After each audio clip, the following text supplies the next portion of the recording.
to be able to come back to Howard Payne together and realize how interconnected, because we know when my father-in-law was here, those people that were here with him had children with us, and then when we were here, there's children of our generation here, so it's like we're still all connected. And whenever you see anyone, it's like time has stood still. You just have those connections that are precious and that you just value so much. On behalf of the Alumni Association, I would like to greet you and tell you congratulations from the Alumni Association, and to tell you, if you don't know it, you have a membership, an honorary membership this first year, but to know that in the future after this year that it's so important to be a part of that because of many different layers and reasons, even in recognizing our campus and our school nationally by the amount of giving. But also, you've given a lot of money to Howard Payne, but the membership dues after this first year are just an almost indiscernible ripple in the tide of your life. But all those little ripples together make up a huge amount that we give to scholarships for other students to be able to enjoy having their time here at Howard Payne. So know that it's very important. Know that the Alumni Association does encourage you, but they also say congratulations, graduates of 2008.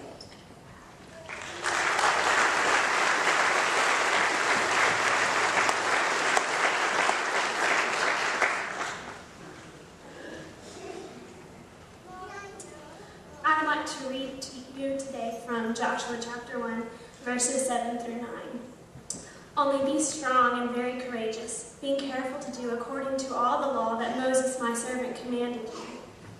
Do not turn from it to the right hand or to the left, that you may have good success wherever you go. This book of the law shall not depart from your mouth, but you shall meditate on it day and night, so that you may be careful to do according to all that is written in it. For then you will make your way prosperous, and then you will have good success. Have I not commanded you? Be strong and courageous. Do not be frightened and do not be dismayed, for the Lord your God is with you wherever you go.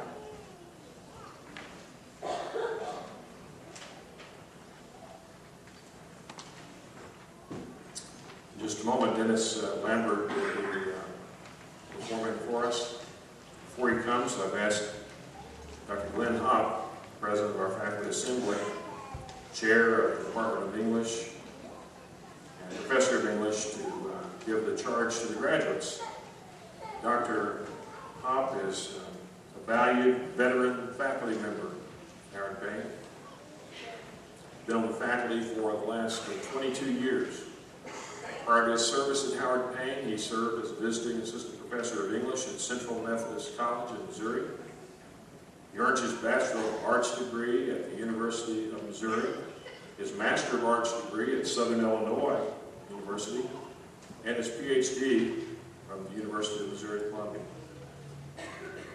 He has been chosen 3 times for a who's who, not who's he, but who's who of American teachers. He's a noted expert in the field of film. He's often a guest on radio shows talking about film-related topics. He's been selected by his peers as the Outstanding Faculty Member of the Year. He has received the Excellence in Teaching Award here. He's written 3 books. He has written introductions to 3 other books. He's an excellent wordsmith.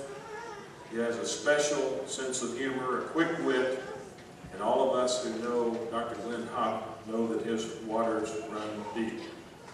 We're proud to ask him today to give the charge to the graduates, Dr. Glenn Hopp.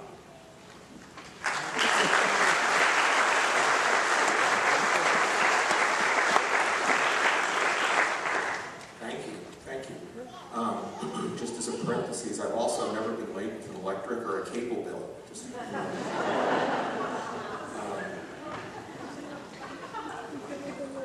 Charging the graduates, it's kind of an impressive sounding phrase.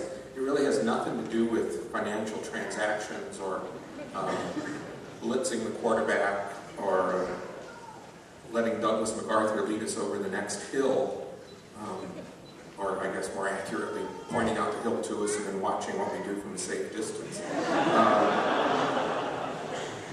But some of the best, some of the most useful comments at commencements are come in the form of things that we believe in, things that we accept, things that we know that we have forgotten or neglected, or that have kind of slipped to the back of our mind. So we have people here who are about to be credentialed. And I wanted to talk for about 5 minutes about being credentialed. U.S. Census Bureau reports in 2005 that only 28% of the general population hold a college degree. And so there's an elite group of people that our graduates are about to join.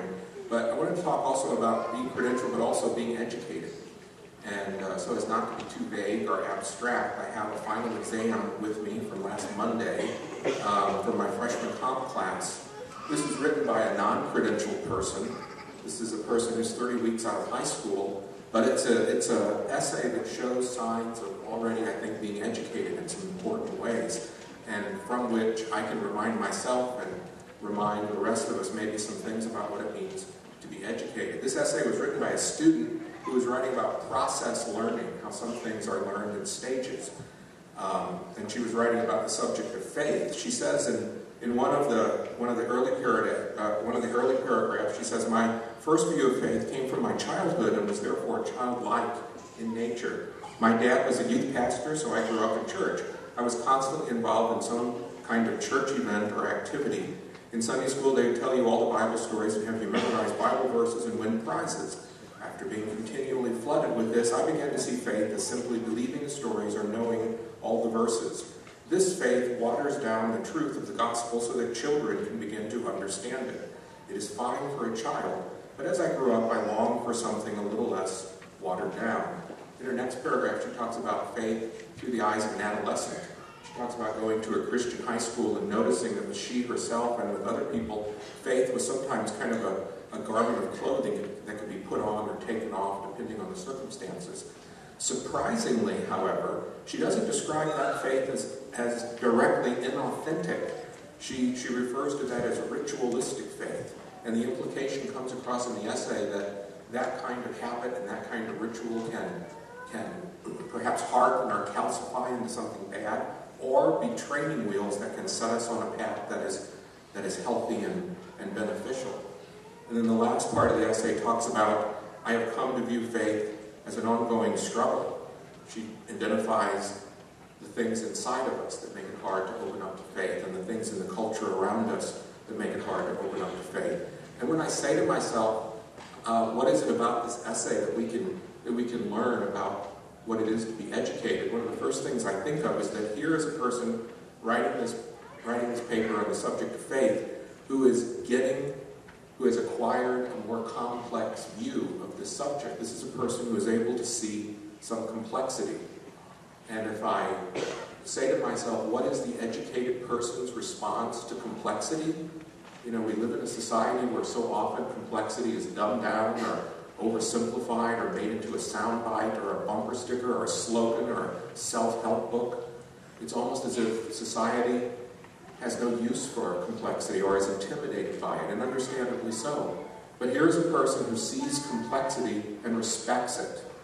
And I think one of the things that we can all be reminded of is that to the educated person, complexity is something to recognize and to respect. I think there's two good things that result from that. One of the things that results from recognizing complexity is a humbling of the individual. You know, humility is one of those things that need to be refreshed and renewed at various times. It's like rechargeable batteries almost. The more you recharge them, the longer they last and the more powerful they are. We never want to drift, I think, too far, you know, from our humility, or else we can look around and have lost touch with it. This essay in particular exudes humility. This is a person who sees the complexity of faith and is a little bit uncertain as to what picture is going to replace that adolescent picture, but is trustful, I think, and humble that seeing the complexity of the subject will somehow serve her well in the long run, and that she will find that eventual picture.